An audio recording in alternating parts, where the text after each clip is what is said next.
Hello everyone, আসসালামু আলাইকুম। চলে আসলাম আমার মায়ের রান্নাঘরে। যাই হোক, কথা বাড়াবো না, চলে যাব রেসিপিতে। এখন দেখছি আমার মা কিছুটা মূলা পরিষ্কার করে আর কিছুটা কাঁঠালের বিচি পরিষ্কার করে রেখেছে, সাথে দিয়েছে আলু। কাঁঠালের বিচিগুলো দেখতেছি যে অনেক দিন ধরে পড়ে আছে, সেগুলো কোনো কাজে লাগাতে পারছিল না, তাই শুটকি দিয়ে সে আজকে রান্না করবে। যাই হোক, চলে যাব রেসিপিতে। আম্মু দিয়ে দিল বেশ খানিকটা পেঁয়াজ আর কিছুটা কাঁচামরিচ। ঝাল আবার একটু কম খাই আমরা। যাই হোক, আম্মুকে বললাম, আম্মু পেঁয়াজের দাম কি খুব কম, এতগুলো পেঁয়াজ দিলা? তো আম্মু বললো, কি বলে মেয়ে, পেঁয়াজের দাম তো অনেক বেশি। আমি বললাম, তাহলে এত পেঁয়াজ দিলে? তোমার শুটকি খেতে গেলে একটু পেঁয়াজ লাগিয়ে রে মা, বক বক করিস না, ভিডিও কর। যাই হোক, কথা তো আর বাড়ানো যাবে না, বাড়ালাম না। দিয়ে দিল বেশ খানিকটা লবণ, মানে পরিমাণ মতন। দিয়ে দিল সয়াবিন তেল। তা আমি মাকে বললাম, মা তুমি যে এতগুলো রসুন দিয়ে দিলা, রসুনের দাম কি খুব কম? মা বলল, মারে রসুনের দাম খুব বেশি। আদা রসুন এগুলো তো মানে ধরা ছোঁয়ার বাইরে, এত দাম বলে বোঝাতে পারবো না। আর এগুলো এক সময় আমরা কত কম দামে খেয়েছি, মানে কিনে আনছি। ওদিন দেখলাম একটা চাচা বসে বসে বিক্রি করতেছিল, তো চাচাকে বললাম, চাচা এই ভাঙা রসুনগুলো, দেশি ভাঙা রসুনগুলো কত করে? তো চাচা বললো যে এগুলো হচ্ছে 100 টাকা করে। তো ওইখান থেকেই আম্মু আধা কেজি মনে হয় নিয়ে আসলে এটা শুধু আমরা মানে ভাজা পোড়া এইসব খাওয়ার জন্য, শাক ভাজিতে বা এই শুটকিতে খাওয়ার জন্য নিয়ে আসি।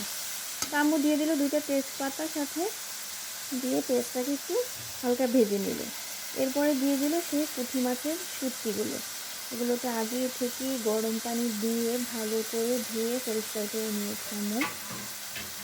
তো যাই হোক, আম্মুকে বললাম যে, তুমি যে চাচার কাছ থেকে রসুনগুলো এনেছো, তোমাকে কি খুব কম দামে দিয়ে দিল? আর না মা, তাও 100 টাকা কেজি রাখলো। যাই হোক, আমি আধা কেজি এনেছিলাম। আর দিয়ে দিল খানিকটা আদা রসুন বাটা। যাই হোক, আদা রসুন বাটা দিয়ে এর মধ্যে দিয়ে দিল কিছুটা হলুদ গুঁড়ো। আম্মু এগুলোকে একটু ভাজাভাজি করবে। তো যাই হোক, ভাজতেছে। আর আমি আম্মুর সাথে একটু গুনগুন করে কথা বলতেছিলাম যে, আম্মু আমি একটা গান গাইতে পারি। আম্মু বলল, তোর যে গলা, এই গলায় আবার গান গাবি? গাছ নে থাক, এভাবেই থাক, ভিডিও কর।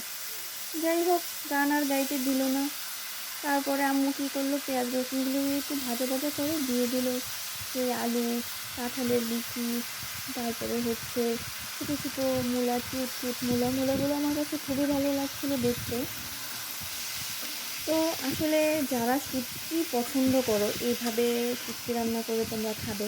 এইভাবে শুটকি রান্না করলে যে কী মজা হয়, যা তোমাদেরকে বলে বোঝাতে পারবো না। তা আম্মু এগুলোকে একটু ভালো করে নাড়াচাড়া দিয়ে এর মধ্যে দিয়ে দিল অল্প পরিমাণের একটু পানি, যাতে আলুগুলো সিদ্ধ হয় বা মূলাটা একটু সিদ্ধ হয়। এই জন্য অল্প পরিমাণে একটু পানি দিয়ে দিল। তো পানি দিয়ে এবার এটাকে ঢাকনা দিয়ে একটু ঢেকে দেবে, মানে ধাপা চাপা দিয়ে দেবে। যাই হোক, একটু পরে দেখলাম ঢাকনাটাকে খুলে আবার একটু নাড়াচাড়া করলো। তা আমি আম্মুকে বললাম যে, আম্মু শুটকিতে কি মানে তেলটা কি কম হয়ে গেছে? আম্মু বলতেছে, না, বেশি শুটকি দিলে তো তোর আবার গ্যাস হবে, তাই আর দিলাম নি। এমনিতেই কাঁঠালের বিচিতেও খুব পরিমাণ গ্যাস, আবার দিয়েছি ছোটো ছোটো মূলা, এটা তো গ্যাস। যাই হোক, বেশ খানিকটা পর আম্মু ভালো করে একটু নাড়াচাড়া দিয়ে দেখলো যে সিদ্ধ হয়ে গিয়েছে, হালকা সিদ্ধ হয়ে গিয়েছে। আম্মু আবার চেপে দেখতেছিল যে সিদ্ধ হয়েছে কিনা, তো দেখলো যে সিদ্ধ হয়ে গিয়েছে। তো এরপরে এটার মধ্যে আর কোনো পরিমাণ মানে পানি দিবে না, হয়ে গেছে আমার মায়ের সুন্দর একটি রেসিপি।